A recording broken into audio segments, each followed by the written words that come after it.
I There you go. really enjoyed the fact that I didn't recognize who Chris Evans was at the very beginning of this movie because it's Sunshine. Let's go ahead. Directed by Danny Boyle. that's what I was wanting. It you was to written do. by Alex Garland. It has Cillian Murphy, and it's not Killian. It's not. His name is Cillian. Cillian Murphy. Cillian Murphy, Chris Evans. There's some few others that are great in it. There's like 7 or 6, maybe 8 people There's in a the lot entire of movie. big stars in it, and they basically the plot of the movie is they're headed to restart the sun. Yeah, and I didn't know anything about this movie. I didn't look up anything. I just knew Jim really liked it, and it's Oh, I hate Alex. Oh, you hate it? Oh, I hate this film. Okay, well that's fun.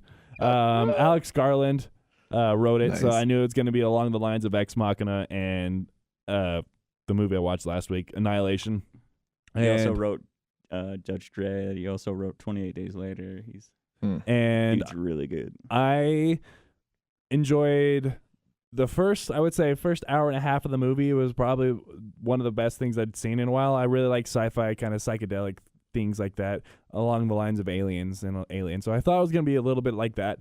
I heard like it was an alien invasion for some reason. So I was mentally preparing myself. I was like, all right, when are the aliens showing up? When are they going to start killing and wrecking everybody?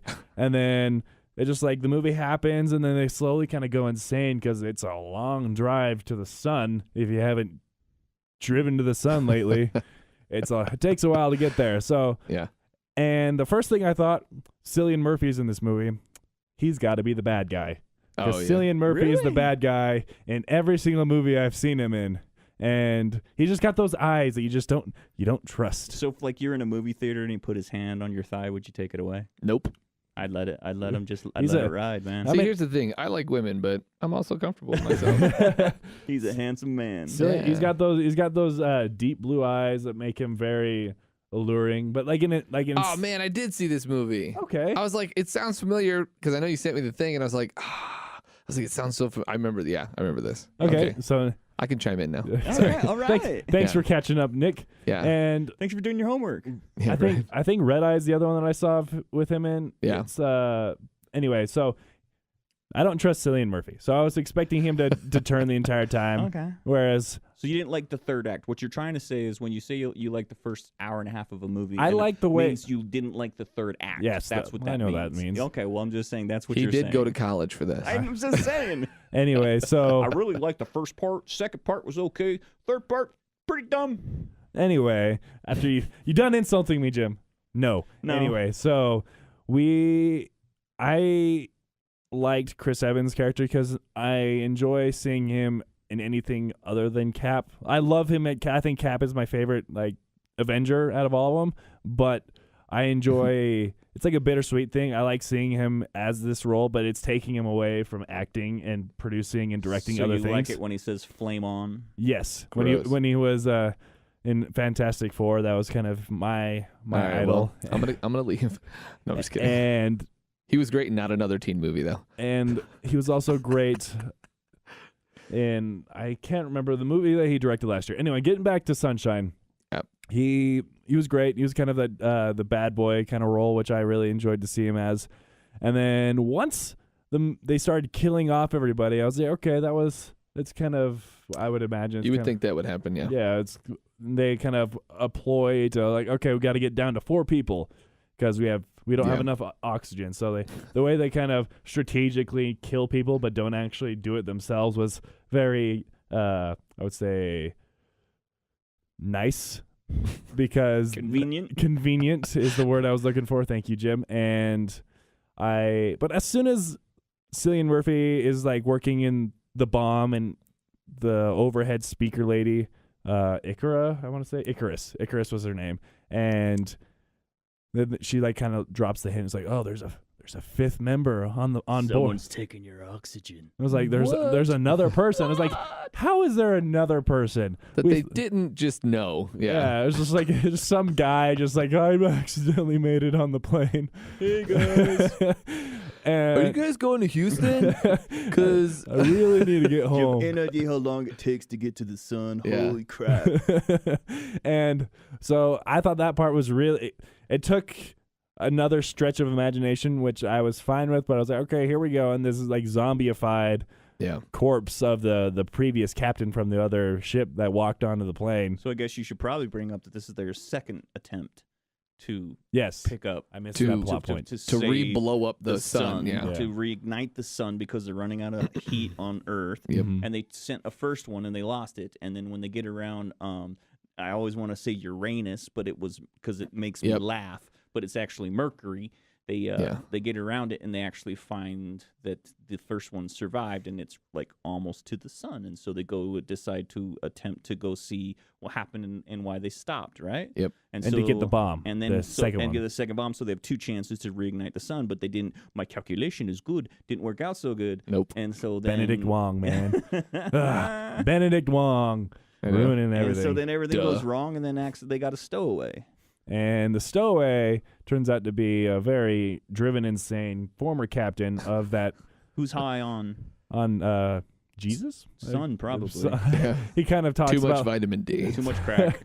too much, a lot of vitamin D, and he kind Yeah. of spiels about like how like he talked to God and he wants to end humanity because but that's tell what. me. Okay, but so my rebuttal. So tell me that if you were stuck on the way to the sun, which you've already admitted is a very far place Very away, far. and they already made it through the sequences of the film. They show how powerful the sun felt, almost like a euphoria. Yes. So I know you've never done drugs. Nope. I don't do drugs Okay. anymore. But This morning. He's like, I don't do drugs on Tuesdays. I don't do any more drugs. I don't do any less drugs, but I don't do any more drugs. But so this Yeah, guy but- goes crazy staring at the sun, basically. Yes. And becomes a stowaway. And then because he talked to God, his whole mission is to stop this bomb. Yep. And that's the scene where Chris Evans like dies was really heartbreaking because like Hashtag spoilers if you haven't seen well it. we're, That's why we do old movies. yeah, Yeah, so I we know. can talk We, about we, the we do talk about the newer movies and we don't give away spoilers, but when we're talking about the older movies, let's like give it away. Like, have Oh, you yeah. ever seen this by now? Then that's your on problem. That's Exactly. your fault. Yeah. and so I don't know. I would say this is very well acted from everybody across There the you board. go. There was no one in that. I think Chris Evans, because this was before Cap, so this was like post Johnny Storm, Fantastic Four. So like nobody really knew like how like his talent there, and I think this was one of the movies where it's like okay, I could see his deep roots. So Yeah. I enjoyed seeing him do. Attack this role, and the way that he goes out was really kind of heartbreaking. I felt like in these movies where people die, you have ancillary characters. They're just like, oh, you're gonna die eventually because you don't matter. Yeah. And you could That's kind of the red coat. Or the red shirt. Before we theory. move along, I'm just going to correct you on a few things. Number one, this came after Fantastic Four. That's what didn't I say before? You said before. This came Oh, after. I meant to say after. And the movie that you were trying to talk about, the one that he directed that was actually pretty decent, okay, was called Gifted. Gifted was a really good one. I was thinking of the one where he's the trumpeter on the subway, and it came like 2 or 3 That years. sounds terrible. 2 to 3 years ago. It's a He's a trumpeter. not really, but he plays the trumpet. Oh no! It's a small kind of All right, I know what film I'm giving you rom-com. now. rom-com. Rom-com. Rom-com. Before Was we it go. before we go? Before we go. Yeah, I'm just looking at his resume right now. Yeah, before we go. So Well, that was 2014. that was 5 years ago. Time is He was a trumpeter. no. He had a trumpet. Is not a trumpeter. You don't Like- sell his films for. You should watch Gifted. It was way better. I watched Gifted. It's a Yeah. good one. Anyway, so I like Sunshine. I think everyone should watch it. It's a good time. Not too.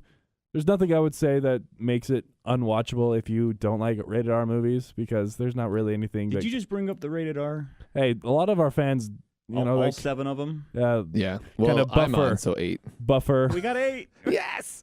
buffer We're on the rated almost R at thing. So I like to let them. I like to let them know why they should watch and whatnot. Well, And just know it's rated R, and if it's against your humanity to watch a rated R film, then miss it. But if you want to watch a good film and you can get past that crap, Well, Yeah. that's what I'm trying to say is that it's basically language, if it's anything. yeah, and- there's no nudity, Yeah. there's no That's what I'm real trying to say. violence other than the part where he Yeah. rips his arm off, Yeah, exactly. his own flesh, and grabs That- it that and was- pulls it off. That was and- pretty creepy. Yeah. Swi- Do- Well, and you like remember the- anything that you wanted to put in before we I move think the only thing, like, I mean, it was a great movie. I liked it. It's in the third act, it was very predictable. Like, as soon as everything started dying off and it was just those two guys left, I'm like, I know what's about to happen. I was like, I could. I One don't will even live. have to watch the rest of it, and I already knew it was going to happen. And then, But you knew he's gonna rip off the flesh of his arm before. Oh yeah. of course, Of course you yeah. did. Yeah, I mean, that was kind of I knew was at so the very cool. Yeah. very beginning of the movie I knew that was happening. yeah. Like beginning credits, I was like, he's going to rip the flesh off. Like, Cillian Murphy's arc in the movie, I thought that was the best part of the movie. I think like the whole drama of him not sending off the videos to his Danny parents. Boyle is one of my favorites, and I love what Danny Boyle does. And there's a lot of films that Danny Boyle makes that a lot of people don't even know that he made, and people are like, "Oh, Danny Boyle made that film." Yes, he. unfortunately, nowadays, names like that, and people when they watch movies, they go, "Who the hell's Danny His name Boyle?" is Danny Boyle. Like, if it weren't for his $1 million Slumdog Millionaire. Slumdog Millionaire. Yeah. Oh, I love that film. Okay, that's Danny Boyle. Exactly. 127 Hours. Oh, when he cut that nerve off his arm, I just couldn't do it. Yeah, I couldn't do it. I just think he was impatient.